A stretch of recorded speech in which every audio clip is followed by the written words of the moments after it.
En esta clase, la número 20, consideramos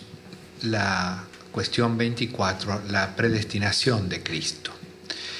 Es la última cuestión dedicada a las consecuencias de la unión hipostática en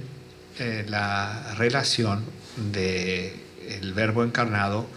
en su humanidad hacia Dios. Y la segunda, que considera esta relación entre justamente Dios Padre, pero la divinidad de Cristo y su humanidad, desde Dios hacia su humanidad,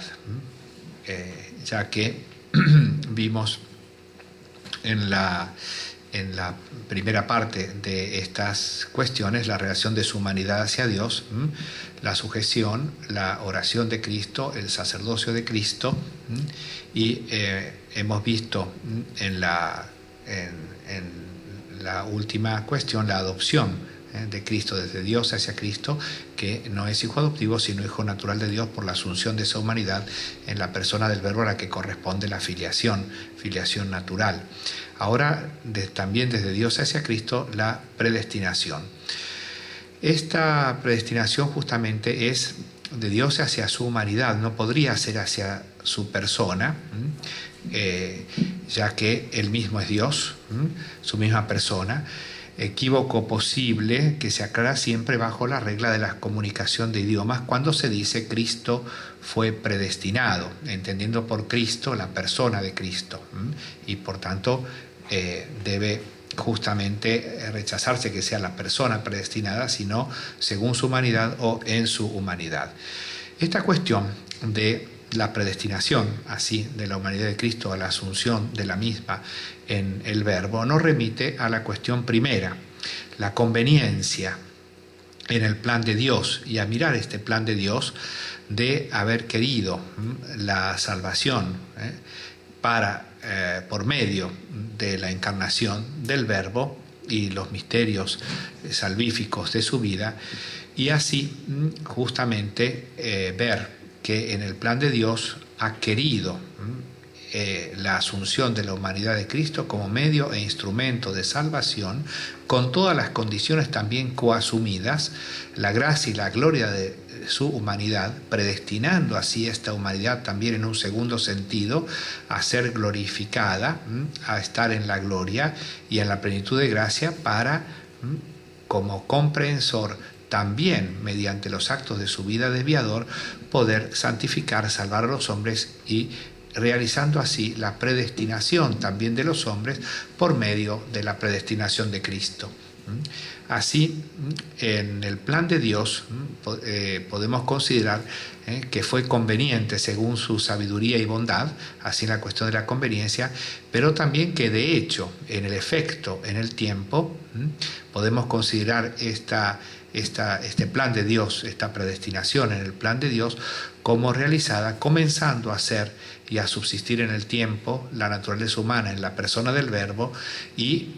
siendo agraciada con la plenitud de gracia, con la gloria y además con la condición también de viador para poder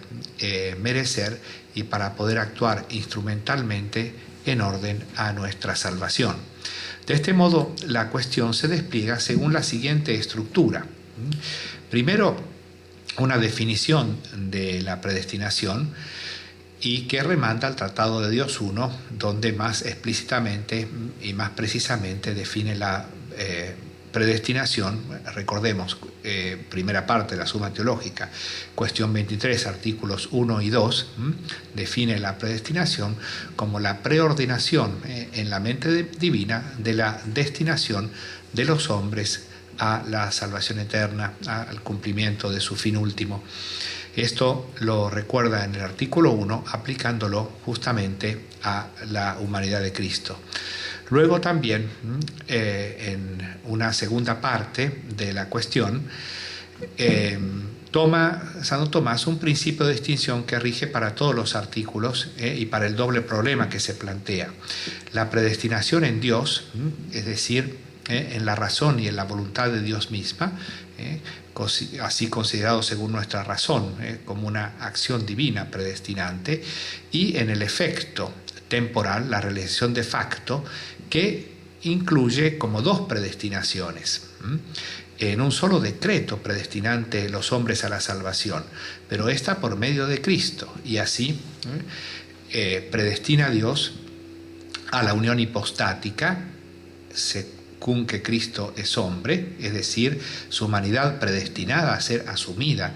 en la persona del Verbo, considerado esto sobre todo en el artículo 2, y luego a la unión operativa por la gracia y la gloria, a la perfección terminal de su humanidad, esto es, a ser agraciada con la plenitud de gracia y con la gloria, la humanidad de Cristo, para ser ejemplar y causa de la nuestra, así como mediador humano, que de su plenitud de gracia nos comunica a nosotros que de su plenitud todos recibimos gracia por gracia y por él el alcanzar la gloria. Así, de Cristo y por Cristo son predestinados, a partir de Cristo y por Cristo son predestinados los hombres. Trata entonces a Cristo, la predestinación de Cristo, también en cuanto hombre, a su glorificación, y nuestra predestinación por y en Cristo, como causa ejemplar en el artículo 3, como causa eficiente en el artículo 4. Así como podemos decir que por Él, con Él y en Él damos gloria a Dios en el Espíritu Santo, predestinado a ser así el primogénito entre muchos hermanos, como dice la Escritura. En síntesis, Santo Tomás titula los artículos de esta cuestión. La primera, si correspondió a Cristo ser predestinado; segundo, si fue predestinado en cuanto hombre; tercero, su predestinación como modelo de la nuestra; cuarto, si es causa, se entiende causa eficiente e instrumental de nuestra predestinación. Si es causa, primero en el plan de Dios, predestinado Él como causa de la nuestra. Así pasamos al artículo 1, si corresponde a Cristo ser predestinado. Y Santo Tomás del apóstol San Pablo, en Romanos 1:4, la expresión de la Escritura hablando de Cristo, el cual fue predestinado Hijo de Dios en poder. Y responde en el cuerpo del artículo. Hay que decir, como es claro por lo expuesto ya en la primera parte acerca de la predestinación, que esta en sentido propio es una preordinación divina eterna respecto de aquellas cosas que por la gracia de Dios han de producirse en el tiempo respecto de la salvación del hombre, se entiende. Pero por gracia de unión hizo Dios que en el tiempo el hombre fuese Dios y Dios fuese hombre, es decir, que en el tiempo se obrara la asunción de la naturaleza humana en la única persona del Verbo. Y continúa, no es posible decir que Dios no haya preordenado desde la eternidad que eso había de realizarse en el tiempo, porque se seguiría la aparición de un acontecimiento nuevo para la mente divina. Así que, visto desde el punto de vista como una acción divina predestinante y luego como un efecto en el tiempo, corresponde a Cristo según la gracia de unión con la que es agraciada su humanidad, es el primer aspecto, la unión hipostática en sí mismo, haber sido predestinado en cuanto a la humanidad para ser asumida en el Verbo. Se impone, pues, continúa Santo Tomás, afirmar que la misma unión de las naturalezas en la persona de Cristo cae bajo la predestinación eterna de Dios, y por este motivo se dice que Cristo ha sido predestinado. Artículo 2, la necesaria precisión,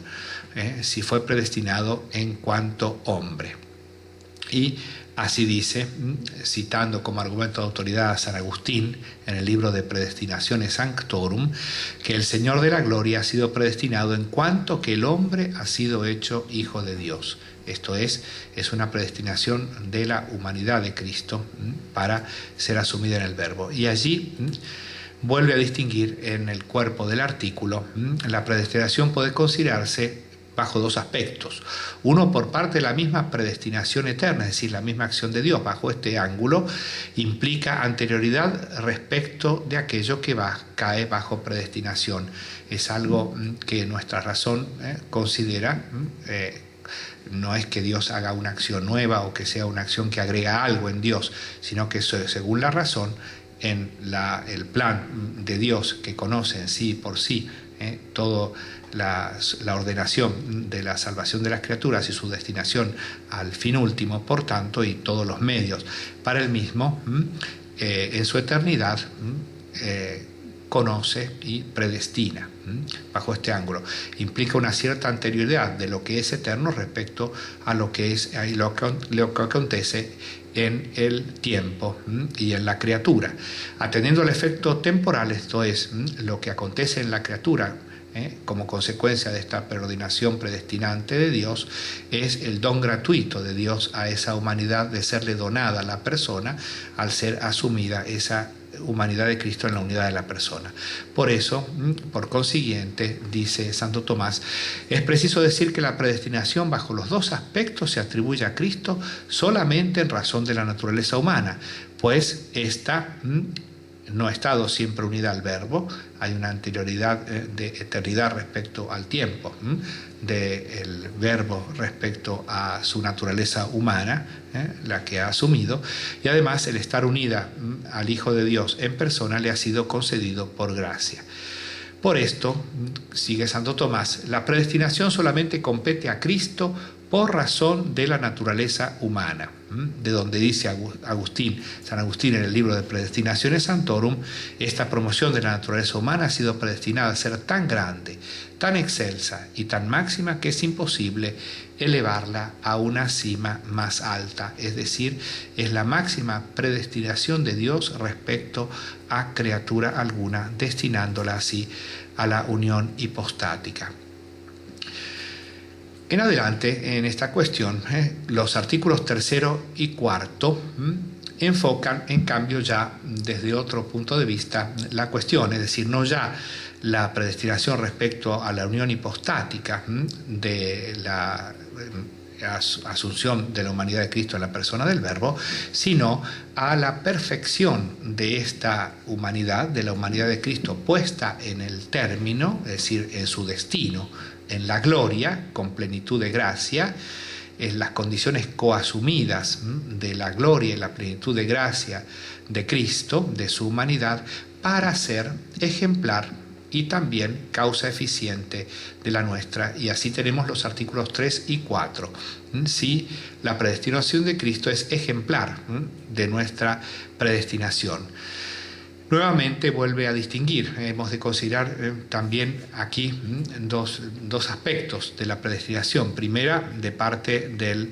propio acto de quien predestina, y así, dice, la predestinación de Cristo puede llamarse ejemplar de la nuestra, en cuanto en la mente divina están las ideas ejemplares, no solamente de las esencias de las cosas, sino de todo acontecimiento que ha de realizarse en la historia. Y así está el ejemplar o modelo de la predestinación de Cristo como modelo de toda predestinación humana. Así la predestinación de Cristo puede llamarse ejemplar de la nuestra, pues de un único modo y mediante un mismo acto eterno Dios nos predestinó a nosotros y a Cristo, en el modelo de Cristo, y según la predestinación de Cristo y por la predestinación de Cristo somos destinados también todos nosotros. Y en segundo lugar, fijándose, dice Santo Tomás, en aquello a que uno es predestinado, es decir, el término y efecto de la predestinación, lo que acontece, el efecto, no ya en la mente divina y en el actor quien obra la predestinación, sino en su efecto. En este sentido, la predestinación de Cristo es el ejemplar de la nuestra de dos modos. En cuanto al bien al que somos predestinados, porque Él es el Hijo de Dios por naturaleza y nosotros somos destinados a ser hijos de Dios por adopción, como una cierta semejanza y participación de la filiación natural, siendo nuestra filiación adoptiva. Así cita Santo Tomás Romanos 8:29, a los que de antes conoció, a estos los predestinó a ser conformes a la imagen de su Hijo. Vemos cuánto es adherente Santo Tomás en su teología a la revelación de la Sagrada Escritura. Segundo, por parte del modo de lograr este bien, lo que se consigue por medio de la gracia. Y así la humanidad de Cristo fue asumida por gracia en la unidad de la persona de Cristo y además fue agraciada con la plenitud de gracia. Es decir, de nuevo se incluye aquí aquello que hemos visto ya en varias cuestiones, la gracia en Cristo como voluntad benévola de Dios de agraciarlo, la gracia de unión, la unión a la persona, que también está predestinado a recibir esta gracia en su humanidad, y tercero, la gracia santificante, que también es gratuitamente desde el inicio dada a Cristo en su plenitud, simultáneamente con la asunción de la naturaleza humana, y de su plenitud todos hemos recibido, como se dice en Juan 1:16, y así entonces podemos decir que según la filiación y según la gracia de hijos, en ambos modos, en cuanto al efecto, hemos sido predestinados así, conformes a la imagen de su Hijo, y a recibir la gracia según el modelo de su gracia, como causa formal. Ahora, esta causa formal, esta causalidad formal ejemplar, digamos, es en orden a la causalidad eficiente. Y así, en el artículo 4, se pregunta a Santo Tomás si la predestinación de Cristo es causa de nuestra predestinación. Y así dice, si nos fijamos, el mismo acto divino es con un solo acto, por el cual Dios ha predestinado a Cristo y a nuestra salvación en Cristo. Dice, en el mismo acto de predestinación, por lo cual no hay no hay una distinción de actos que uno sea causa del otro, pero en cuanto al efecto o al término, en este único acto Dios predestinó que se realizara nuestra predestinación eterna por medio de Cristo. Y dice así, entonces, si la predestinación se considera en cuanto a su término, la de Cristo sí es causa de la nuestra, porque Dios en su predestinación eterna dispuso que nuestra salvación fuese realizada por Cristo, justamente porque por todos los motivos de conveniencia era más excelente que fuéramos salvados como medio para mejor alcanzar el fin de la predestinación de los hombres, que fuera realizado por medio de Cristo. Y así concluye Santo Tomás: bajo la predestinación cae no solo lo que ha de ejecutarse en el tiempo, sino también el modo y el orden en que ha de realizarse. Por eso que sea por medio de Jesucristo y por el modo dispuesto por Dios. Con eso concluimos las cuestiones de lo que se sigue de la unión en la relación entre Cristo y el Padre, entre su humanidad y su divinidad. Ahora, la tercera parte de las consecuencias de la unión hipostática se trata acerca de las cosas que se siguen de la unión hipostática en relación con nosotros y también en la mutua relación, de nosotros hacia Cristo, de Cristo hacia nosotros.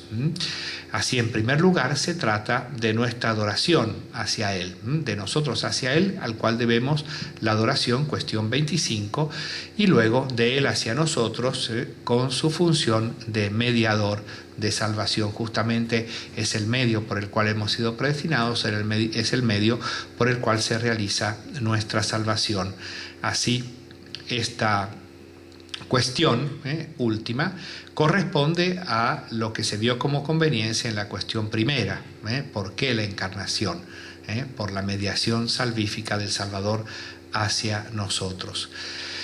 Estas dos cuestiones entonces entroncan justamente con la conveniencia de la encarnación en su segundo aspecto, el aspecto de la conveniencia para la salvación de los hombres, con también las condiciones de la humanidad que se asume para la remoción del mal y la promoción del bien, llena de gracia para comunicarnos de su plenitud de gracia, y también pasible y mortal para poder salvarnos satisfaciendo por el pecado. Y así también se ve cómo esta salvación no acontece sin nuestra correspondencia. Por eso se ve por un lado la concreción de lo que se vio como conveniencia en el plan de Dios, la concreción del hecho del Verbo encarnado y su misterio con las condiciones de su humanidad, y así de Él hacia nosotros ser el mediador de salvación, pero para que justamente nosotros vayamos a Él, que tengamos fe en Él, que creamos en el Hijo del Hombre, que reconozcamos en Él a nuestro gran Dios y Salvador Jesucristo, como dice San Pablo en la carta a Tito, lo cual se concentra en la adoración de Cristo, de nosotros hacia Él, adorar lo que es la voluntaria correspondencia de donación personal hacia Él,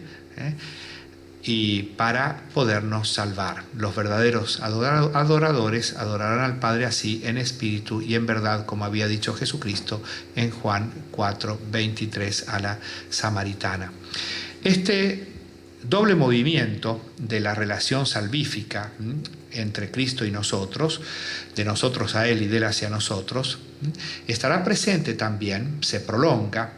justamente en los misterios de la vida de Cristo y también en la Iglesia y en los sacramentos de la Iglesia, en donde se verifica justamente la actuación de esta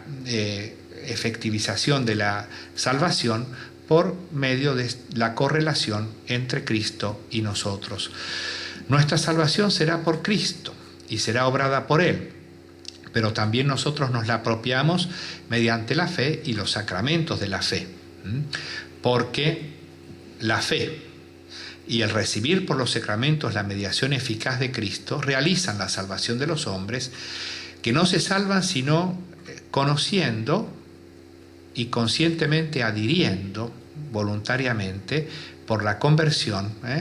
a la obra de la justificación, siendo así convertidos los hombres del pecado a la gracia y de la gracia llevados a la gloria, obrando perfectamente la santificación y la salvación en Cristo. Dios que te creó sin ti, no te salvará sin ti, dice San Agustín, y por eso esta doble relación que es una relación que se establece de tipo dinámico entre Cristo y nosotros. Adoración nuestra y mediación salvífica eficaz de Cristo se reflejan en la famosa oración eucarística del oficio del Corpus Domini, escrito por Santo Tomás.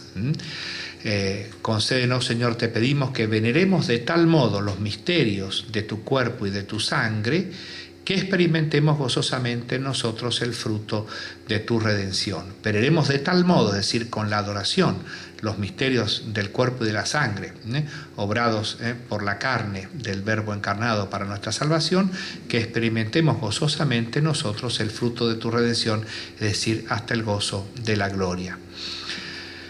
Claro que, por supuesto, entroncan estas dos últimas cuestiones con aquello que en la cuestión 8 de la tercera parte, luego de haber estudiado la plenitud de gracia de Cristo, Santo Tomás había considerado como la gracia capital, es decir, Cristo, cabeza de todos los hombres, llamados potencialmente a la salvación, queriendo comunicarnos de la plenitud de su gracia, la gracia y la gloria. Esto no acontece automáticamente, sino que para pasar al acto, para actualizarse, el hombre debe adherir libremente a Cristo para que Cristo infunda su gracia santificante y salvífica en los hombres. Son así estas dos cuestiones como un culmen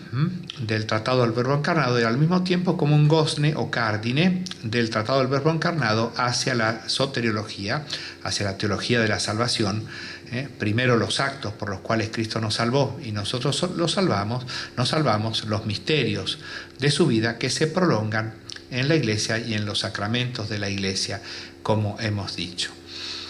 Pasamos así a la cuestión 25, la primera de estas dos cuestiones, la adoración de Cristo. Se trata, como hemos dicho, de la relación de nosotros hacia Él, como consecuencia justamente de la realidad del Verbo encarnado y de ser nuestro Salvador. Se resume en la actitud de Tomás el apóstol ante el resucitado.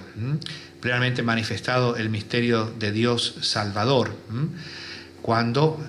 postrándose ante Él, le dice: Señor mío y Dios mío, Señor mío y Dios mío. O Kyrios mu, kai Joseos mu. O también en Filipenses 2, de modo que al nombre de Jesús toda rodilla se doble y toda lengua proclame: Jesucristo es Señor, para gloria de Dios Padre. O también en la doxología de la misa, el gloria por Cristo, con Él y en Él. Adoración es el reconocimiento de la dependencia total que se le debe a Dios, como a Creador y como a Salvador, es decir, la doble dependencia, por haber sido gratuitamente nuestro Creador, que de la nada nos puso en el ser, y nos mueve hacia Él, por la comunicación desde su trascendencia del todo el dinamismo humano, y también por haber misericordiosamente querido y obrado nuestra salvación. Y por eso a Dios se le debe esta sujeción del hombre y la propia entrega de sí por la adoración, es decir, la palabra viene de doros, el don en griego es la donación del hombre a quien es su dueño absoluto, pero el hombre reconoce y voluntariamente y libremente se dona. Corresponde propiamente a aquel que es el dueño, el Señor del hombre, que es Dios, pero que se hizo hombre y por su humanidad nos reconquistó para sí. Y por un segundo título, entonces, le pertenecemos y el hombre debe reconocer su pertenencia y por eso su adoración. Así, ante el Dios Salvador no hay indiferencia posible, es una cuestión de hecho en la historia del mundo y que cambió toda la realidad creada, la encarnación para la salvación, a lo cual corresponde el deber moral del hombre ante este hecho de la encarnación, del reconocimiento, de la fe y del culto religioso, donándose a Dios. Así, la adoración es un deber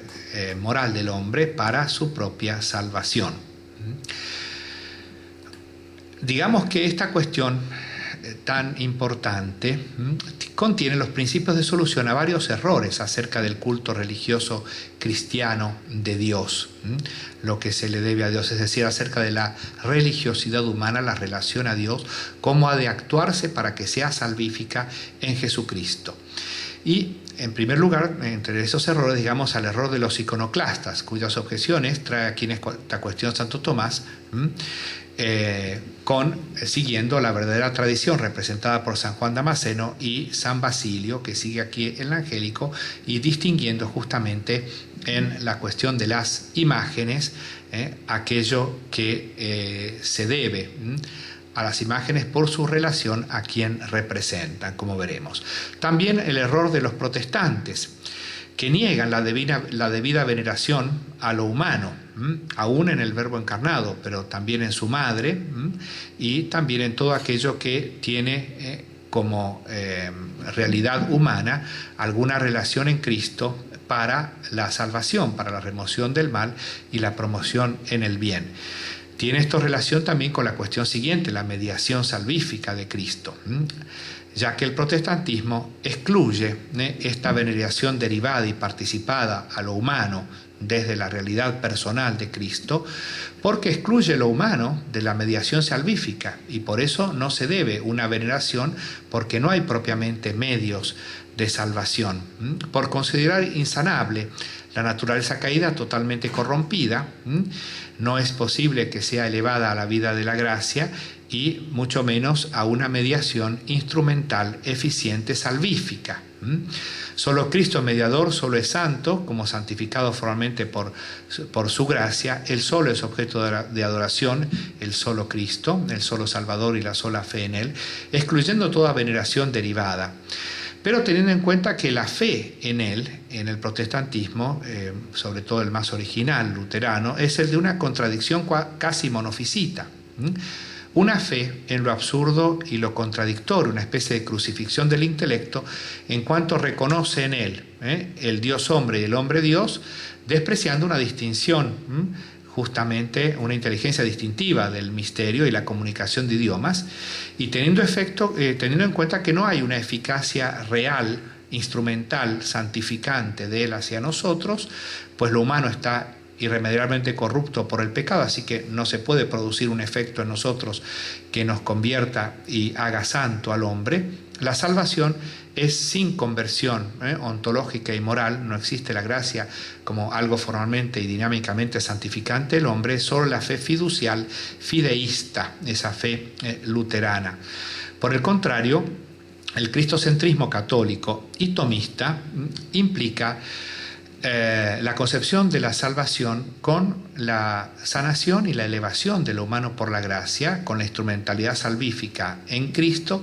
y de Cristo comunicada y así participada en una cooperación ordenada de la salvación, que hace que también lo humano sea objeto de veneración religiosa, aunque en participación menor, no latría, la que le corresponde a Dios en cuanto a Dios, pero sí dulía en cuanto se debe una veneración religiosa a aquello relacionado con la santificación salvífica que viene de Dios y que nos pide una correspondencia de especial veneración. También se opone, es decir, se nos dan los principios de solución en esta cuestión con aquel modo de religiosidad que es el gnosticismo salvífico. Es decir, una salvación que se da solamente por una autoconciencia panteísta. Así en particular el ateísmo salvífico y el cristianismo anónimo de la teología de Karl Rahner, para el cual la salvación se realiza en la aceptación de la realidad o de la naturaleza humana como apertura al infinito, en un infinito evolutivo posible, sin necesidad así de adoración a Dios como a otro ser personal y subsistente con algún tipo de acto explícito, y así a nuestro Salvador Jesucristo. Viene en cierto modo transfugado el cristianismo por una filosofía justamente que está en la base de esta pseudo-teología que la falsifica. En realidad no es más cristianismo, es un secularismo donde se rebaja la salvación, pero que no es más una salvación, es una especie de autosalvación gnóstica por una autoconciencia, un autoconocimiento, una especie de justificación y tranquilización de la conciencia atea y secular, sin necesidad de un acto libre, salvífico, personal, y en el que se juega la propia existencia, en el mejor sentido resaltado por Kierkegaard contra el maestro de Rahner, o digamos el filósofo del cual más depende, Hegel. Para Rahner y su cristología trascendental antropológica, con Cristo como lo llama él así, Salvador absoluto, pero que es justamente pensable a priori, como la condición necesaria evolutiva de la autotrascendencia, de la apertura hacia la autotrascendencia de la conciencia humana que en algún hombre debía darse en absoluto, y este es Jesucristo Salvador absoluto porque es el que llega más explícitamente a esta autoconciencia de su apertura infinita e indeterminada, lo cual es ya ser Dios en acto, ser un infinito en acto, y así por eso Él es el Salvador absoluto, es, digamos, el hombre paradigmático. Así, en el hombre está dada desde el inicio, por esta posibilidad de autoconciencia, esta posibilidad de autocomunicación de Dios, la llama Rahner, siempre autoconciencia, autocomunicación de Dios, no porque Dios se dona a sí mismo, sino que se dona a sí mismo, en sí mismo y para sí mismo y a sí mismo, digamos. Es todo encerrado en la inmanencia de un solo ser, como un solo espíritu absoluto en Hegel. Así, en esta autocomunicación de Dios, en cuanto es reconocida como apertura a un infinito de posible evolución, pero evolución de conciencia, no hace falta, por tanto, ningún acto explícito ni ningún acto libre y voluntario, sino que esto acontece en el dinamismo de autoconciencia. No hace falta entonces que sea explícitamente reconocido y aceptado como Jesucristo nuestro Salvador y Dios. Basta la autoconciencia de la propia realidad humana en cuanto tal, como la concibe Él, cual trascendental humano, apertura infinita, que ya es un infinito indeterminado en acto, el absoluto idealista hegeliano. En el fondo, justamente esta concepción de Rahner se contrapone con esta cuestión que trata Santo Tomás y con la siguiente, la mediación de Cristo, porque justamente se pide en nuestra relación hacia Cristo como a Dios que nos salva en Cristo el acto del culto voluntario y libre por el cual adoramos y nos donamos en correspondencia, reconociendo religiosamente a Cristo como Dios y Salvador. En la concepción, en cambio, gnóstica, panteísta o necesarista, que se evidencia en la teología rahneriana, la salvación es solo una especie de vertiente del gnosticismo, es como un gnosticismo cristiano, es una salvación por autoconciencia, como en las filosofías, algunas filosofías orientales, el hinduismo, o brahmanismo, también shintoísmo, o también el budismo. Se pierde, por tanto, la salvación como el encuentro de la libertad providente y salvífica del Creador encarnado con su criatura libremente reconociente, adorante y amante de su Salvador. Se pierde la salvación como acto libre del amor, y así se pierde justamente la peculiaridad del mediador, que es el Salvador Jesucristo. Volviendo a la cuestión de la suma, la misma considera entonces la actitud religiosa del hombre ante el misterio de Cristo y de todo lo relacionado con él, en función de la complejidad del mismo misterio, que es persona divina, verdadero Dios y verdadero hombre. A los temas tratados aquí se agrega más adelante, en la consideración de la suma teológica y hacia el final de lo que alcanzó a escribir Santo Tomás, la adoración de la Eucaristía en correspondencia de consecuencia lógica. La actitud y relación del hombre hacia Cristo ha de ser profundamente teologal, caracterizada por la adoración de la tría, sujeción, reconocimiento y donación, culto debido a Dios en razón de su persona. Y como relación teologal hacia su persona no conoce límites. Así canta Santo Tomás en el oficio del Corpus Christi: Lauda Sion Salvatorem, alaba Sion, la iglesia, al Salvador. Lauda ducem et pastorem in hymnis et canticis, quantum potes tantum aude, quia maior omni laude nec laudare sufficis. Es decir, osa cuanto puedes en esta alabanza, porque es más grande de toda alabanza y ninguna alcanza a alabarlo adecuadamente. En el magisterio de la Iglesia, Santo Tomás, que cita a Santo Tomás ya en los concilios primitivos, concilio de Éfeso y en el concilio Constantinopolitano II, se anatematiza a quien no adora con una sola adoración al Dios Verbo encarnado con su propia carne, en razón justamente de la unión de la encarnación, como desde el principio ha enseñado la Iglesia. Ese tal sea anatema. Un eco de ello tenemos en el Concilio Vaticano II, en la Lumen Gentium número 51, donde se dice: toda la Iglesia de los santos, en la suma beatitud de la caridad, adorará a Dios y al Cordero que fue inmolado, Apocalipsis 5:12, y a una voz proclamando al que está sentado en el trono y al Cordero la alabanza, el honor y la gloria y el imperio por los siglos de los siglos, indicando justamente aquí la unidad de adoración al Verbo encarnado en la unión de sus dos naturalezas, en la unidad de persona. Así, se estructura esta cuestión justamente en el artículo primero, en razón de la persona, la adoración formalmente del Verbo encarnado con adoración de la tría, por razón de la unidad de la persona, y a la humanidad, en razón de la persona, dirá Santo Tomás en el artículo segundo, se le debe la latría, la adoración como a Dios, en razón de la persona, aún a la humanidad en razón de la persona. Pero a la humanidad en cuanto tal, en cuanto que es una humanidad asumida, la dulía, es decir, la suma veneración, pero no la adoración que se debe a Dios, pero la máxima que puede haber a una criatura, porque es la humanidad en la unidad con la persona del Verbo y por tanto la hiperdulía. Así, en relación a las imágenes, artículo tercero,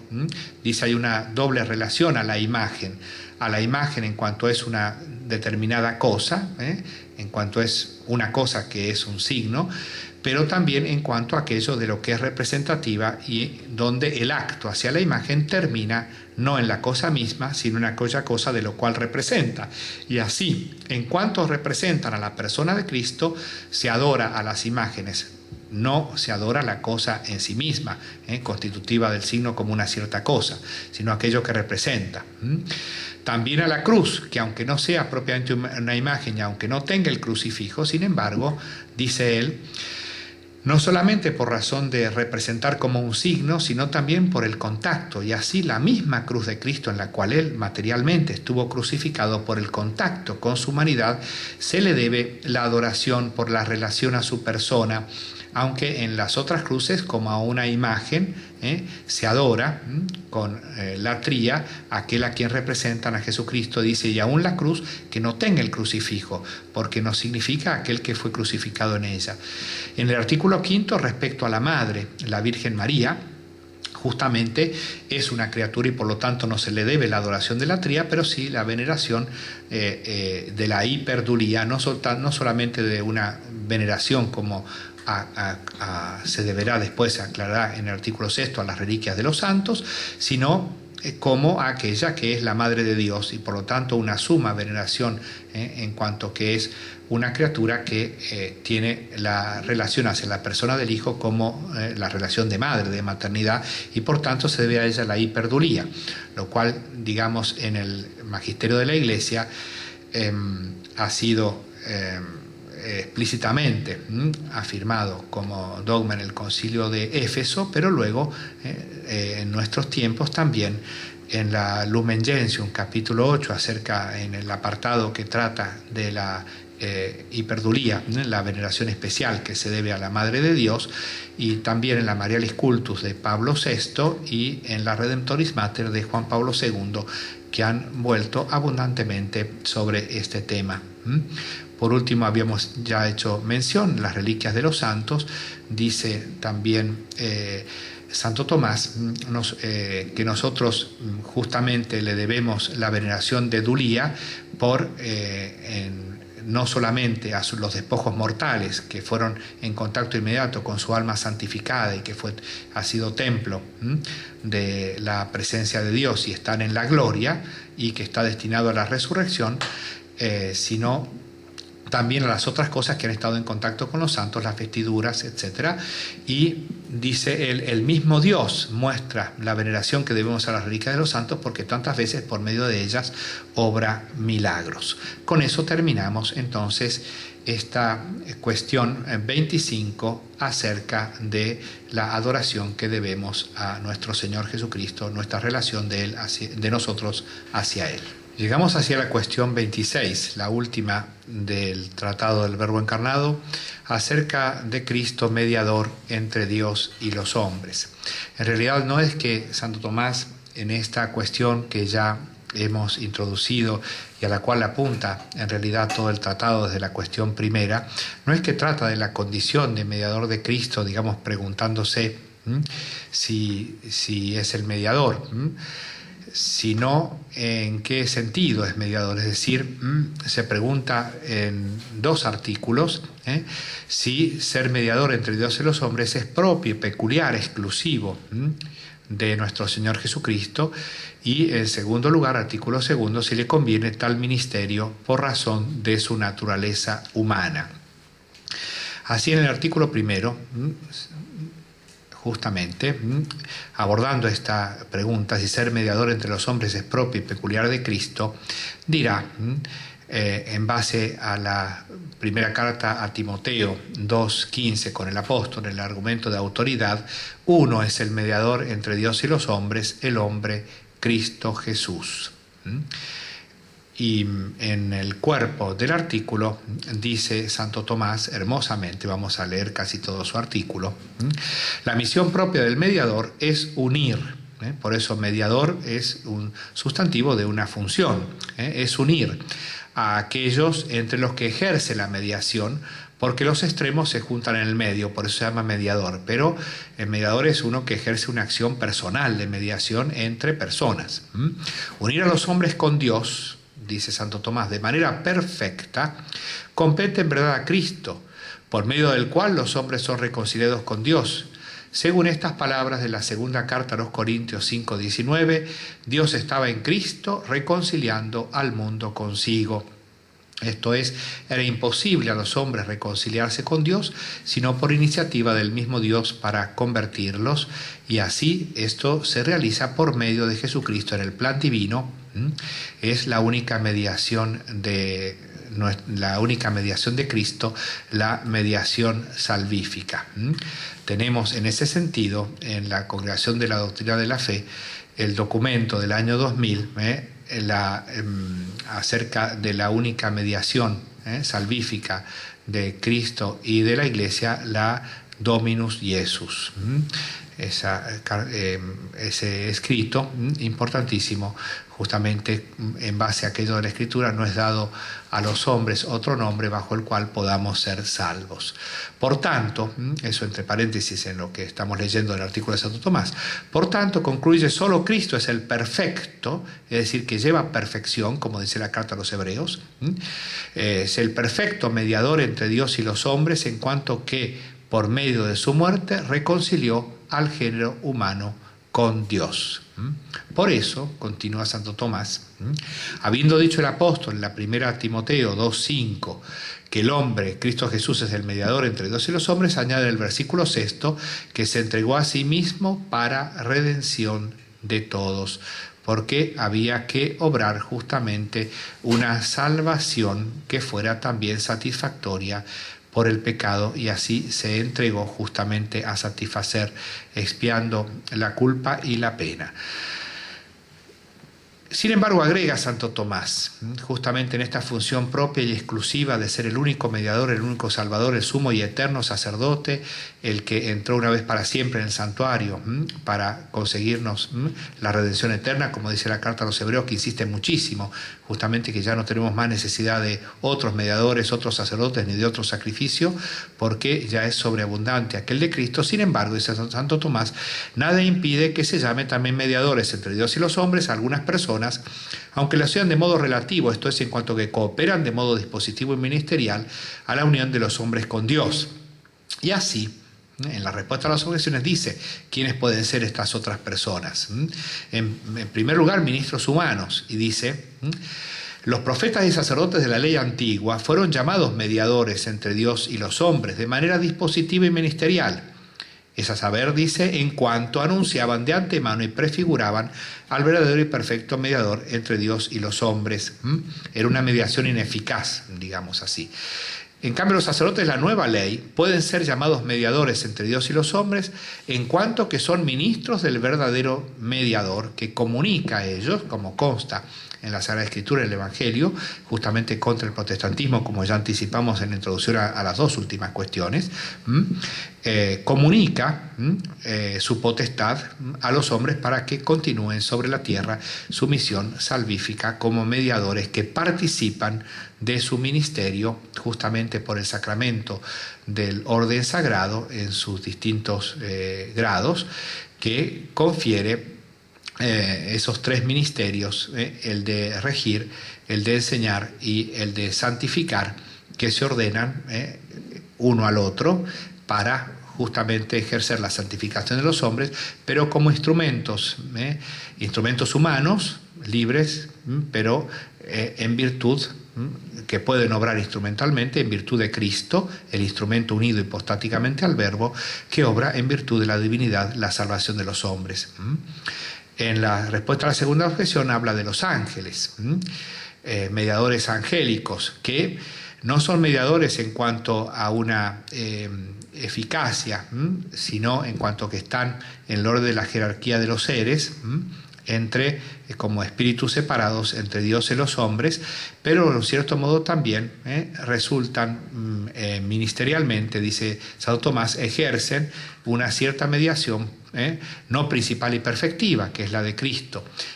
sino ministerial y dispositiva. No ejercen el ministerio como los hombres a los cuales Cristo comunica una participación en su ministerio salvífico como instrumentos eficaces, sino que la de ellos es solamente dispositiva. Ahí tiene una pequeña frase acerca de una antimediación, digamos, los demonios como malos mediadores que en vez de conciliar separan a los amigos haciéndolos enemigos. Y en el segundo artículo se pregunta si en cuanto hombre es mediador entre Dios y los hombres.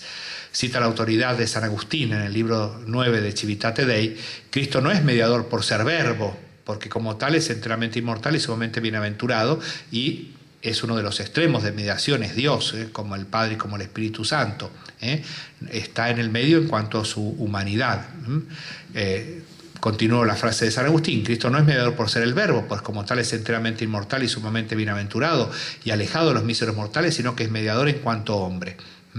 Así, en la respuesta del artículo, Santo Tomás dice: hemos de considerar en el mediador dos cosas. Primero, su cualidad de medio, de estar como en una dignidad y constituido en el medio, por lo cual puede, en segundo lugar, el otro aspecto, ejercer la función, la misión de unir. Y así, es propio de la naturaleza del medio distar de los dos extremos, a los que el mediador con su función justamente une, llevando a uno lo que pertenece al otro, y así comunica a Dios al hombre y comunica el hombre a Dios. Ninguno de estos requisitos puede convenir a Cristo en cuanto a Dios, sino solo en cuanto hombre, ya que en cuanto Dios no difiere de Dios, es uno de los extremos de la mediación, pero sí en cuanto hombre, porque dice ambas cosas le convienen en cuanto hombre, porque en cuanto hombre dista tanto de Dios por la naturaleza, cuanto de los hombres por su dignidad en el campo de la gracia y de la gloria. Es decir, dista de Dios porque tiene una naturaleza humana, en cuanto hombre, dista de los hombres porque este hombre está